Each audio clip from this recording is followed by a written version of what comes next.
Namo tassa bhagavato arahato samma sambuddhassa. Namo tassa bhagavato arahato samma sambuddhassa. Namo tassa bhagavato arahato samma sambuddhassa. So this week we're going to be talking a little bit about Samādhi or concentration. And now it's quite a broad topic. I thought we would investigate through the perspective of the Arahanta Dhammadina. So Sister Dhammadina, she was a nun and she was the foremost in explaining the Dhamma. So there's a section in the Anguttara Nikaya where the Buddha explains the amazing qualities of various disciples. For example, Venerable Sariputta is foremost in wisdom. Mahamoggallana is foremost in the psychic powers, the exercise of psychic powers. Sister Visakha, she's the foremost amongst the female donors. And Anathapindika, he's the foremost amongst the male donors. So here we have Sister Dhammadina, and she became the foremost in teaching the Dhamma. And the Buddha gave her that title based on the discourse we're going to talk about today. Majjhima Nikaya, Sutta 44, Cūlavedalla Sutta. So I just mentioned Visakha. Now in Pali, we have to look at the endings of words. So Visakha is a woman. Visakha is a man. So Sister Dhammadina's husband, before she became a nun, his name was Visakha. And so after the Buddha became enlightened, not that long after his enlightenment, he went to Rajagaha and he taught the Dhamma to King Bimbisara and quite a number of lay people there. And amongst that crowd was a layman, a wealthy man named Visakha, a man from Rajagaha. And when he heard the Dhamma on that occasion, he attained stream entry. So he became a disciple of the Buddha, and he started to follow his teachings. Not too long after that, he heard another teaching, and he became an anagami, or a non-returner. And so this is a very lofty attainment. Not that many people can reach this. It means his parami were extraordinarily high. So he has attained this from listening to the Dhamma. And usually when he would come home to his house, he was a very friendly man. He would be laughing and smiling and talking to the servants. On this day, when he came back home, he was looking at the ground. He was walking slowly. His hands, instead of their normal motions, they were very subdued, not moving around much.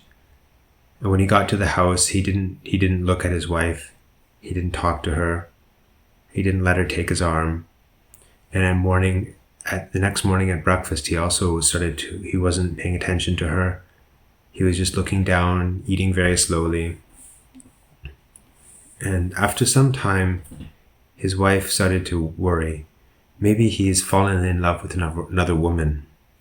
Or maybe he's angry with me. Maybe somebody has told some lies about me in the village. Maybe he thinks that I have done some wrong.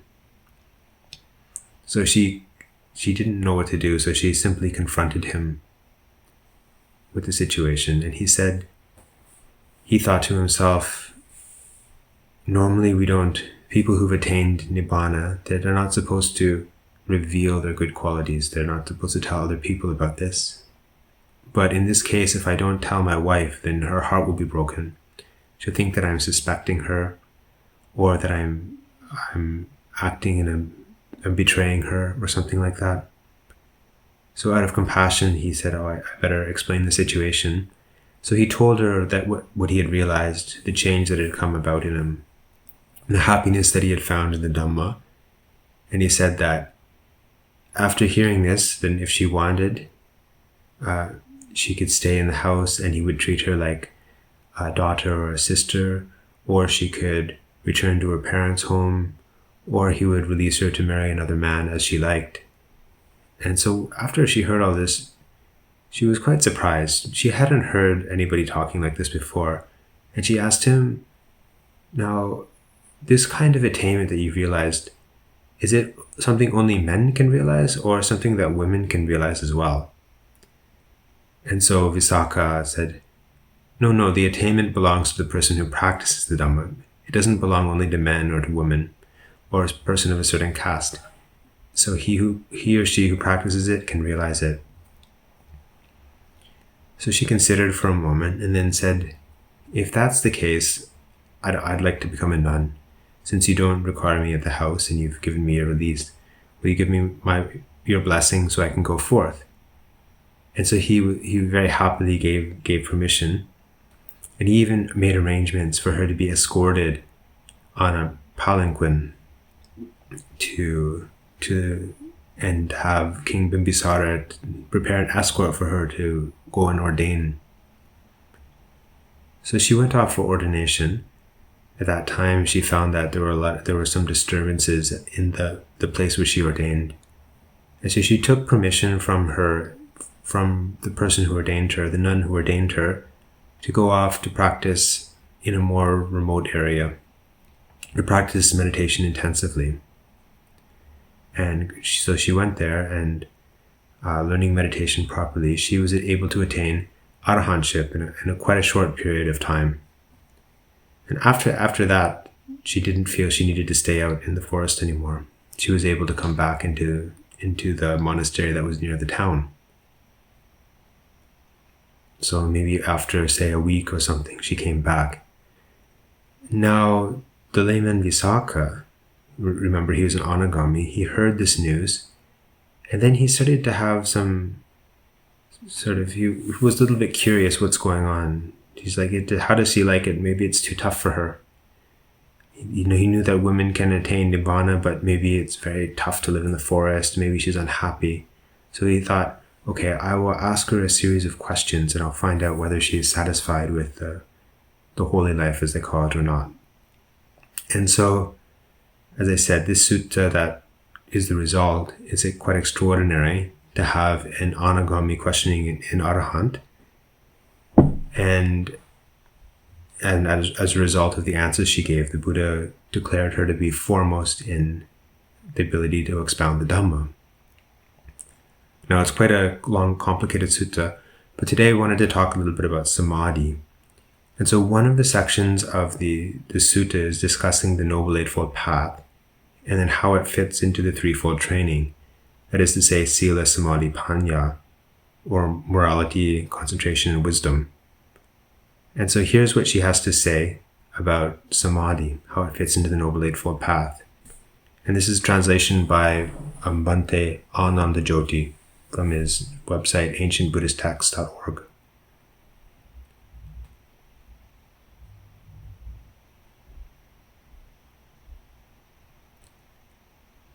Whatever is right endeavor, whatever is right mindfulness, and whatever is right concentration, these things are comprised within the concentration constituent. So, Samma Vayamo, Samma Sati, Samma Samādhi. So out of the 8 factors of the Eightfold Path, these are the 3. And so if we remember with Samma Vayamo, right effort, we have 4 different kinds of efforts. We have the effort of, we have 2 regarding unwholesome states. So the effort to remove arisen unwholesome states, and then the effort to prevent unwholesome states from arising. And then regarding wholesome states, we have 2 kinds of effort. So the effort to bring them into existence, and the ones that have been brought into existence to cultivate them. So these 4 kinds of exertion are intrinsic to this practice of concentration. So we need to, in particular, you can think about the 5 hindrances. So we need to learn how to prevent the 5 hindrances from arising. And if they have arisen, we have to make effort to remove them. So what are the 5 hindrances? We have this, we have kama chanda, or sensual desire. So thoughts about anything that people normally indulge in. So food or money or sex or some kind of like just watching movies, any kind of thing that, or drugs, all of these sorts of things come under this kamachanda. So thoughts about that, thoughts about these things, they are a hindrance to the mind becoming concentrated. And so then this aspect of samavayama, or right effort, in this case is to remove these thoughts and prevent them from arising. And so then we have vyapada, or ill will. So anger or fear or anxiety, all of these are coming under this ill will. And so similarly, we have this right effort to remove them. We have tina midda, so laziness and sleepiness. Udachikukucha, so restlessness. And thoughts of regret or remorse about things that we didn't do in the past that we should have done, or things that we did that we shouldn't have done. And then we have doubt, vicikiccha, especially doubt about the Buddha's teachings. So this is especially the negative case. So we have these, we need to try to remove these and prevent them from further arising in the future. Now on the positive side, we have different ways of categorizing things. So we're trying to make wholesome states arise. Typically we talk about the 7 bojjhangas, or enlightenment factors.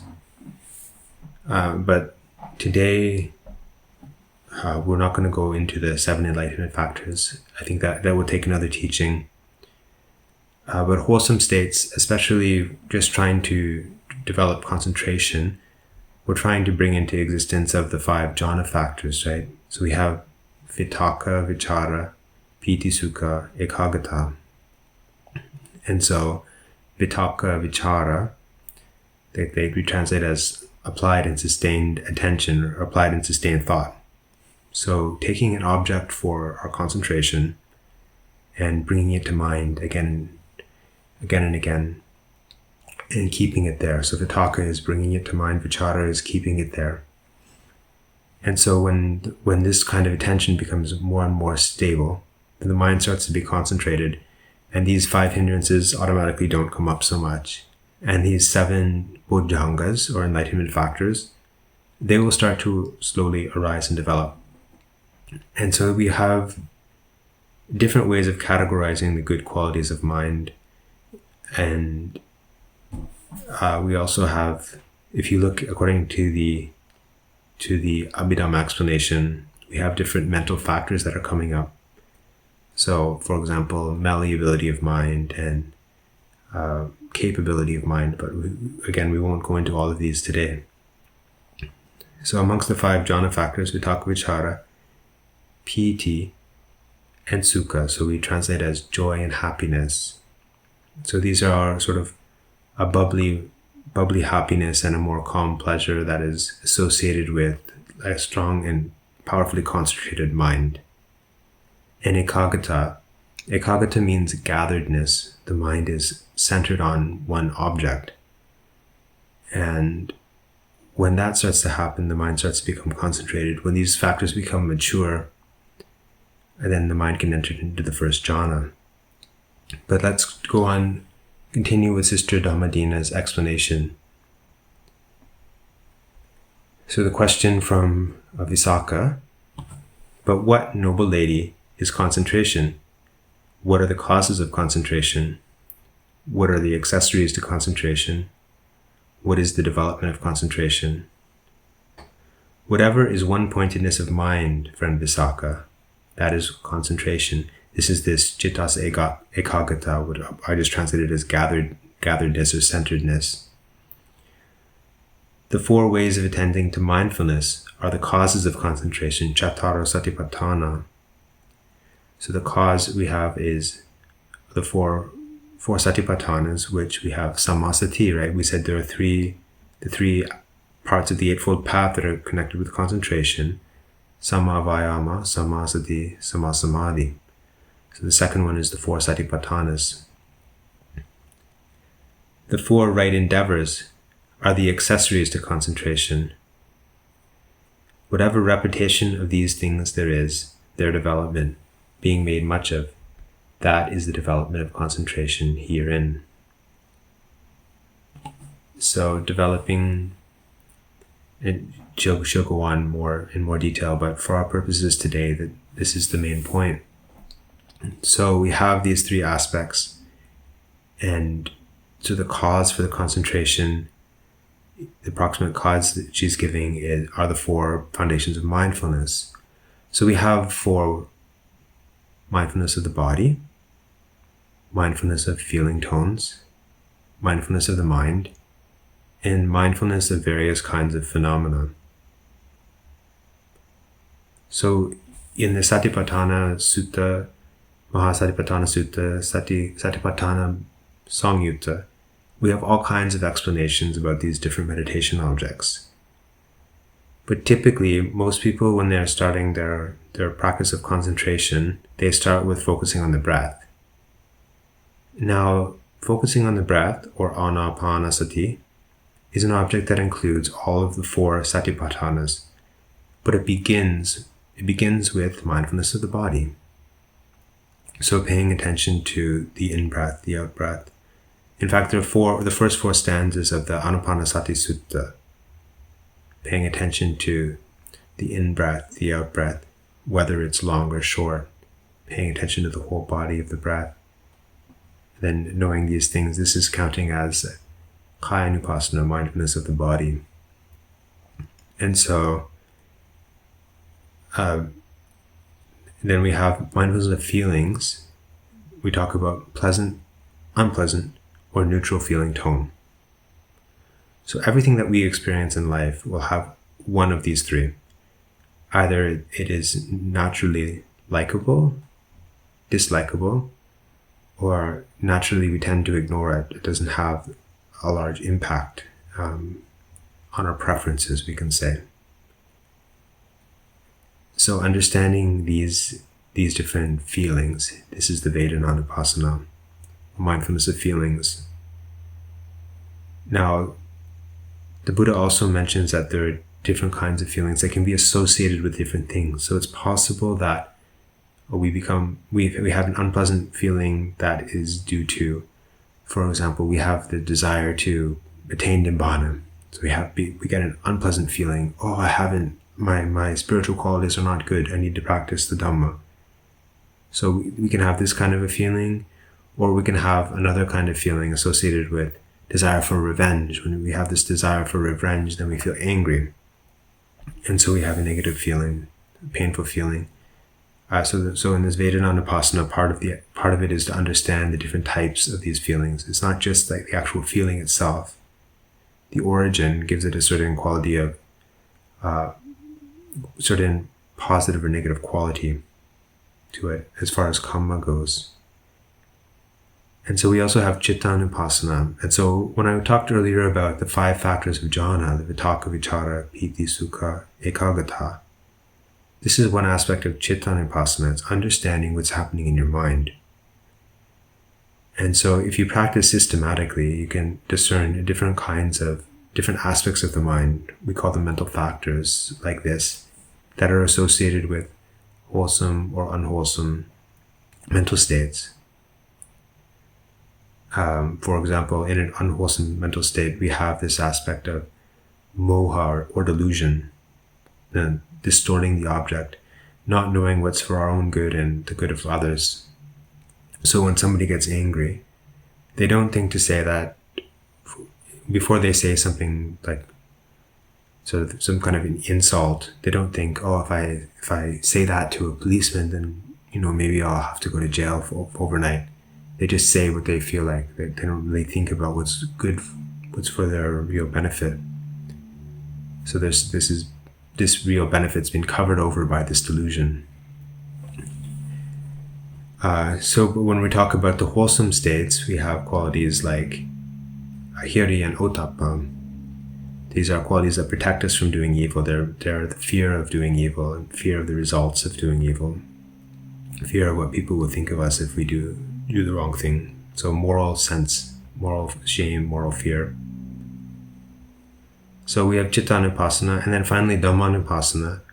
This is understanding various qualities, various phenomena. things like the 7 enlightenment factors, the 5 hindrances, the 4 noble truths. In the Mahasatipatthana Sutta of the Digha Nikaya, we have quite a long explanation of these.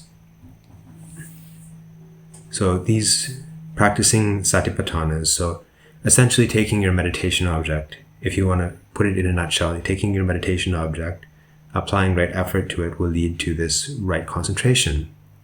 And so we talked about sort of these 5 factors of first jhana. And then the Buddha has defined this Samādhi, right, concentration, as the 4 jhanas. So we have, but maybe for now,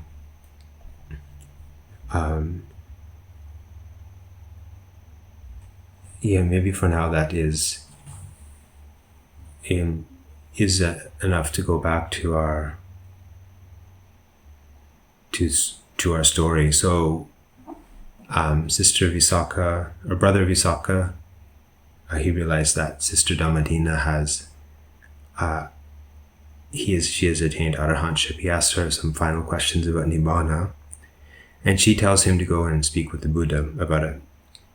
And so he does, and he recounts the whole conversation, and then he tells the Buddha what she had said about it. And at that point, the Buddha says, sadhu sadhu, which he said is correct, and he would have answered in exactly the same way. And that's the point where he gives her this title of foremost in expounding the Dhamma. Now, for somebody who's practicing concentration, it's quite common to be practicing anapanasati, focusing on the breath for a long time and not noticing a lot of results. And so it's important to keep these kinds of effort that we just mentioned in mind, and also these factors of mindfulness in mind. So how do they interact? When you're practicing concentration, so you're focusing on the breath, if the mind is becoming very calm, the mindfulness is becoming more and more continuous, the jhana factors are strengthening. In that case, most people don't complain about the meditation. They feel like their meditation is going very smoothly. If the meditation is not going smoothly, then maybe it's time to do a little bit of introspection. And this is one sort of preliminary aspect of this citta nupassana, or mindfulness of the mind, and try to see in what way is the mind not comfortable, what's causing that. So quite often, if somebody doesn't have a lot of experience, it will either go in one of 2 directions, and the mind is sinking down. So there's an aspect of laziness, or drowsiness, or discouragement, or the mind is agitated. And so it can be agitated for a reason. There could be some kind of thought behind it. For example, the thought that I've been meditating a long time, I'm not getting any result. But sometimes there's just an underlying agitation. And this can carry over from daily life, because a lot of people spend a lot of time on the computer. They spend a lot of time talking on the phone at work, or maybe that they have some arguments in daily life. Maybe they have some difficulty with their parents, or difficulty with their children, or difficulty with their co-workers. When they sit down to meditate, the nervous system hasn't calmed down from that yet. And so there's an underlying sense of agitation that will still be there. So there can be various kinds of things that might be disturbing your meditation. And to practice this right effort, to develop the concentration, it's necessary to practice this investigation, to try to figure out where is this coming from. And in a lot of cases, it might be possible to just continue to focus on the breath. And in that case, it will slowly start to settle down. But in some cases, as you continue to focus on the breath, then the mind becomes more agitated, or the mind becomes even more resistant. So in this kind of case, you might need to take some other action. So we have some advice in the Vitakka-santana Sutta. This is also in the Majjhima Nikaya. And the Buddha gives 5 ways for overcoming sort of negative thoughts in our meditation. But really, they can be used for overcoming any kind of obstacle. And so one of the things that the Buddha mentioned is if you're having trouble to develop one meditation object, then maybe it's time to switch the object. So if you're alone, one thing you might be able to try to do is switch it to Buddhanusati, or recollection of the qualities of the Buddha. So normally focusing on these 9 qualities, Itipiso Bhagava Arahang Samma Sambuddho Vinjacharana Sampanno Sugato Lokavidu Anuttaro Parisandhammasarati Satta Deva Manusanam Buddho Bhagava. So first, to learn the meanings of them. So Bhagava is like a summary of the other 8 qualities. It means blessed one. It's the most common one that the Buddha is called by in the suttas. Samma Sambuddho, perfectly self-awakened one. He attained full enlightenment on his own without a teacher. Vijjacharana Sampanno, endowed with knowledge and conduct. So if one were to see a Buddha, one would be able to tell right away that his conduct is different from other people. Sugato, the well gone. He's gone to the other shore. Lokavidu, knower of the worlds. He understands about the different kinds of realms of existence, and also the paths, the different kind of karma that will lead beings into the different kinds of realms of existence.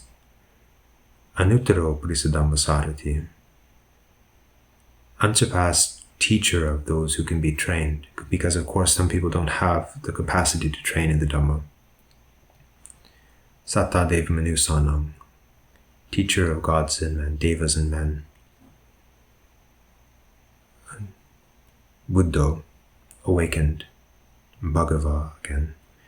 So contemplating these 9 qualities, maybe faith will arise and start to dispel the difficulties, and then you might be able to go back to focusing on the breath. Now, we talked previously about this Pachalayamana Sutta, where Mahamoggallana was nodding off, and one of the things that the Buddha recommended for him in this case, if the mind is sinking rather than too restless, is to think about the Dhamma as you've understood it, or to chant the Dhamma out loud. And so if you're alone, if you're not sitting in a meditation hall with a group of other meditators, then you also can try doing this in the case that your meditation's not going smoothly. You can try doing some chanting for a while. In fact, some people prefer to do some chanting every time before they meditate. Some people will chant for half an hour before they sit for 1 hour. So if they find that the mind is becoming calm. This is one of these aspects of this Cittanupassana. It doesn't necessarily have to be the main practice that you're doing, but it's important to keep your sort of a pulse of your mind. Be aware of what direction it's going in. Is it becoming more wholesome or more unwholesome?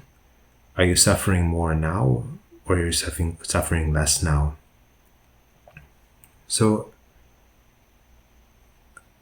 if you try one of these methods, and after some time the mind becomes calmer, hopefully you'll be able to return to focusing on the breath, and then the meditation will go smoothly, and this vitakka vichara will become more continuous, keeping the breath in mind more continuously, and the happiness derived from meditation will become more continuous.